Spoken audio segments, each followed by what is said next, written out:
নমস্কার বন্ধুরা, আমার একটি আর্ট দিয়ে আজকের ব্লগটি শুরু করলাম। আজকে খাবারের মেনুতে রয়েছে বেগুন ভাজা, ছোট আলুর দম করব মটরশুঁটি দিয়ে, টমেটো চাটনি আর রয়েছে পাঁপড় ভাজা। প্রত্যেক দিন তোমাদের সাথে আমি রান্না শেয়ার করি, আজকেও রান্না শেয়ার করব এবং তোমাদেরকে আজকে একটি গল্প বলবো আমাদের বেনারসে আসার এবং এখানে থাকার উদ্দেশ্য কী। আমরা প্রত্যেকেই জানি 2024 সালে অর্থাৎ গত বছর ডিসেম্বর মাস থেকে শুরু হয়েছিল কুম্ভ মেলা। এই কুম্ভ মেলার সময় আমরা বেনারসে আসি, একদমই না যে আমরা এখানে ঘাট দর্শন করতে বা স্নান করার জন্য, একদমই নয়। আমরা এসেছিলাম এখানে আমার হাজব্যান্ডের পিএইচডি সূত্রে অর্থাৎ ইন্টারভিউর জন্য। তখন তার ইন্টারভিউ চলেছিল এবং সেই সময় আমরা এসেছিলাম। ট্রেনের অভিজ্ঞতা বলতে গেলে খুবই মর্মাহত, কারণ নিজের সিট একটা সময় পরে নিজের আর থাকছিল না, যেটা বিহার থেকে খুব অত্যাচার শুরু হয়ে গেছিলো। কারণ যা হয় আর কি, প্রত্যেকটা মানুষ তখন তীর্থের জন্য ব্যস্ত ছিল, সকলেই চাচ্ছিল আমরা যে যার মতো নির্দিষ্ট জায়গায় যাব।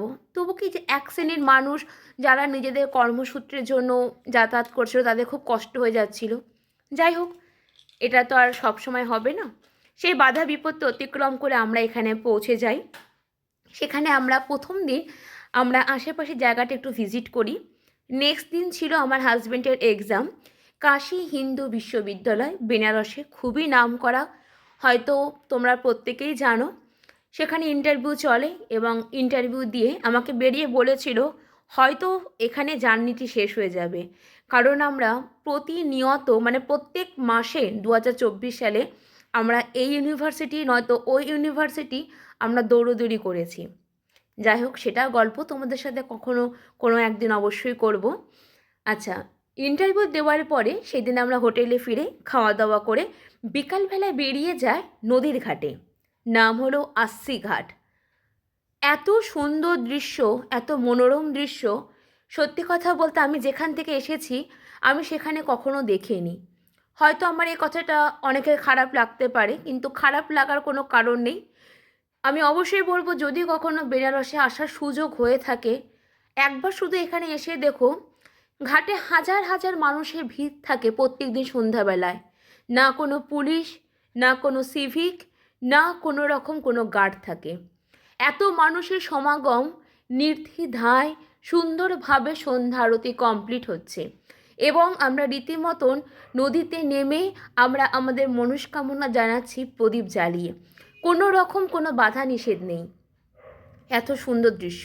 ঠিক কুম্ভ মেলার সময় লক্ষ লক্ষ মানুষের সমাগম। অত ঠান্ডার মধ্যে লোকে স্নান করছে, পুজো করছে, আরতি করছে, এক অপূর্ব দৃশ্য। খুব সুন্দর লেগেছিল। তারপরে আমরা প্রায় 1 মাস পর জানতে পারি আমার হাজব্যান্ডের এখানে সিলেকশন হয়ে গেছে এবং মনের মধ্যে একটা বিরাট আনন্দ, আমরা বেনারসে থাকবো, বাইরে থাকবো, এটাই একটা আনন্দ ছিল। কিন্তু তখনও জানতাম না যে বেনারস কেমন, কী রকম, কি আছে বা কি নেই, বা কি পাবো কি পাবো না, কারোর সাথে কীভাবে আমরা কথা বলবো, আমরা বাঙালি তো। যাই হোক, আমাদের এখানে থাকা ডিসেম্বর মাস দিয়ে আমাদের 9 মাস হতে চললো মিলেমিশে। আমরা এখানে এত সুন্দরভাবে মানে মিশে গেছি মানুষের সাথে, বা মানুষরা আমাদেরকে এত সুন্দরভাবে আপন করে নিয়েছে, মনেই হয় না যে আমরা এখানে 9 মাস ধরে আছি। হ্যাঁ, এরই মাঝখানে বলে রাখি, এরই মাঝখানে আমরা কিছুদিন আমাদের বাড়িতে গিয়েও ছিলাম। দুর্গাপুজো ছিল, আমার হাজব্যান্ডের এসএসসি এক্সাম ছিল, সব কিছু মিলেমিশে আমরা বালুরঘাট বেনারস 2 দিক মিলেই আমরা রয়েছি। আমরা বাইরে থেকে এসেছি এটা আমরা কখনোই বুঝতে পারি না, খুবই ভালো লাগে। এখানে 62টা ঘাট রয়েছে পরপর। কিছুদিন আগেই আমার বাবা যখন আমাকে রাখতে এসেছিল তখন আমরা ভিজিট করেছিলাম 62টা ঘাট নৌকোয় চেপে। তখন আর জানতাম না যে কখনো এরকম ভিডিও আমি করব ফেসবুক বা ইউটিউবে, তাহলে আমি অবশ্যই ভিডিওটি ক্যাপচার করে রাখতাম এবং তোমাদের সাথে শেয়ার করতাম। ঠিক আছে, এখন এখানেই আছি।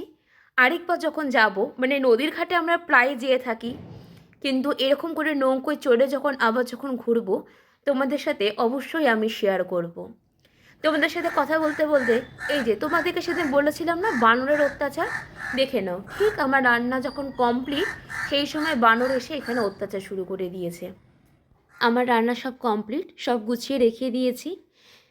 ঠিক আছে, আজকের মতন ভিডিও এখানেই রাখছি। পরবর্তী গল্প নিয়ে খুব শীঘ্রই আসবো। ধন্যবাদ।